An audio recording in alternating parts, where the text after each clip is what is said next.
பசியால சாகுற நிலைமையில இருக்கிற பை உயிரை காப்பாத்திக்க ஒரு செடியோட வேரை உடைச்சு வாயில போட்டு பயங்கரமா மெல்றான். ஆனா ஆச்சரியமா அதோட டேஸ்ட் ரொம்ப நல்லா இருக்கு. சரிடான்னு சொல்லி தரையில இருக்கிற காட்டுப்புல்லையும் எடுத்து திங்கிறான். அதுவும் நல்லா இனிப்பாவும் ஃப்ரெஷ்ஷாவும் இருக்கு. கொஞ்சம் தைரியம் வந்ததும் அந்த தீவோட உள்ளே மெதுவா நடந்து போறான். அப்போ திடீர்னு சுத்தி ஒரே கிசுகிசுன்னு சத்தம் கேக்குது.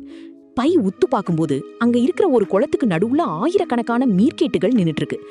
அங்க புதுசா வந்த ஒரு பெரிய உருவத்தை, அதாவது பைய எல்லாமே வெறிச்சு பாக்குது. ஆனா அதுங்க கொஞ்சம் கூட பயப்படவே இல்ல. பைக்கு அந்த குட்டி விலங்குகளை பத்தி கவலை இல்ல. அவனுக்கு எப்படியாச்சும் உடம்ப சுத்தமா குளிக்கணும், அதான் ஆசை. எல்லா மீர்கேட்டையும் விரட்டி விட்டுட்டு டக்குன்னு தண்ணிக்குள்ள குதிச்சிடுறான். ரொம்ப நாளுக்கு அப்புறம் அந்த ஃப்ரெஷ்ஷான குளுமை கிடைச்சதும் ஜாலியா நீந்தி விளையாடுறான். குளிச்சு முடிச்சுட்டு படுக்கிறதுக்கு ஒரு இடத்த தேடும்போது அந்த புலி, அதாவது ரிச்சர்ட் பாக்கர், திடீர்னு அங்க வருது.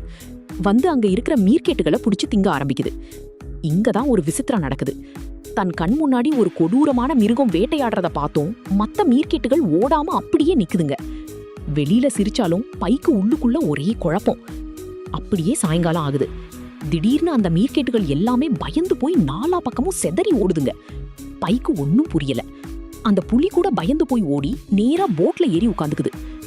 நள்ளிரவாகும் போது ஒரு மீர்கேட் கூட தரையில இல்லாம எல்லாமே மரத்தோட உச்சத்துக்கே ஏறி நிக்கிறத பார்க்கும்போதுதான் பைக்கு ஏதோ பெரிய தப்பு நடக்குதுன்னு புரியுது. அப்போ திடீர்னு அந்த குளத்துல இருந்து ஒரு கண் கூசுற வெளிச்சம் வருது. அதே நேரத்துல குளத்து தண்ணிக்குள்ள செத்த மீன்கள் எல்லாம் மிதந்து மேல வருது. ஆனா கொடுமை என்னன்னா, அந்த மீன்களோட உடம்ப ஏதோ ஒண்ணு மொத்தமா கரைச்சு வெறும் எலும்பு கூடா மட்டுமா மாத்தி இருக்கு. பை அப்படியே உறைஞ்சு போய் நிக்கிறான். இந்த தீவு என்ன ரகசியத்தை ஒளிச்சு வச்சிருக்குன்னு அவனால கண்டுபிடிக்க முடியல. எப்பவும் கெத்தா சுத்துற புலி கூட பயந்து போய் போட்லயே படுத்துக்கிட்டு தீவுக்குள்ள கால் வைக்கவே பயப்படுது. ஆர்வம் தாங்காம பை அங்க ஒரு மரத்துல இருந்த விசித்திரமான பூவை பறிச்சு அதோட இதழ்களை மெதுவா திறந்து பாக்குறான். உள்ள ஒரு மனுஷனோட பல்லு ஒளிஞ்சு கிடக்குது. பை அதிர்ச்சி ஆகுறான். ஏன்னா அவன் வந்து நிக்கிறது சாதாரண தீவு இல்ல, மனுஷனையே உயிரோட திங்கிற ஒரு கொடூரமான தீவு.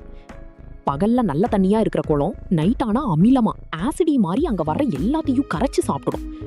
இனி இங்க இருந்தா நாம காலிதான் அப்படின்னு புரிஞ்சுக்கிட்டு உடனே இங்க இருந்து தப்பிக்கணும்னு முடிவு பண்றான். அடுத்த நாள் விடியற் காலையில பை அந்த செடியோட வேர்களை மட்டும் போட்ல சாப்பாட்டுக்காக ஏத்திக்கிட்டு அந்த தீவை விட்டு உடனே கிளம்புறான். கடல்ல ரொம்ப தூரம் போனதுக்கு அப்புறம் அவன்கிட்ட இருந்த எல்லா சாப்பாடும் தீந்து போயிடுது. இப்போ பையால பண்ண முடிஞ்ச ஒரே விஷயம் உயிரோட இருக்கணும்னு கடவுள்கிட்ட டெய்லி வேண்டிக்கிறது மட்டும்தான். எப்படியாச்சும் ஒரு வேளை சாப்பாடு கிடைக்கணும்னு பிரார்த்தனை பண்றான். அவனோட பிரேயருக்கு கடவுள் பதில் சொல்ற மாதிரி ஒரு மேஜிக் நடக்குது. பறக்கும் மீன்கள், அதாவது ஃப்ளையிங் ஃபிஷ் இடம் மாற கரெக்ட் சீசன்ல இவனோட போட்டு மாட்டிக்குது. திடீர்னு லட்சக்கணக்கான மீன்கள் வானத்துல இருந்து மழை மாதிரி அவங்க போட்டு மேல வந்து விழுதுங்க. மீன் மழையில இவங்க உயிரோட புதவுண்டு போயிடுவாங்களோன்னு பயப்படுற அளவுக்கு மீன்கள் விழுது. பை தன் 2 கையாலையும் முகத்தை மூடிக்கிட்டு மீன் அடிபடாம தப்பிக்க பாக்குறான். ஆனா நம்ம புலிக்கு அதெல்லாம் கவலை இல்ல. அதுக்கு செம்ம வேட்டை. வயிறு முட்டை எல்லா மீனையும் தின்னு செம்மையா என்ஜாய் பண்ணுது.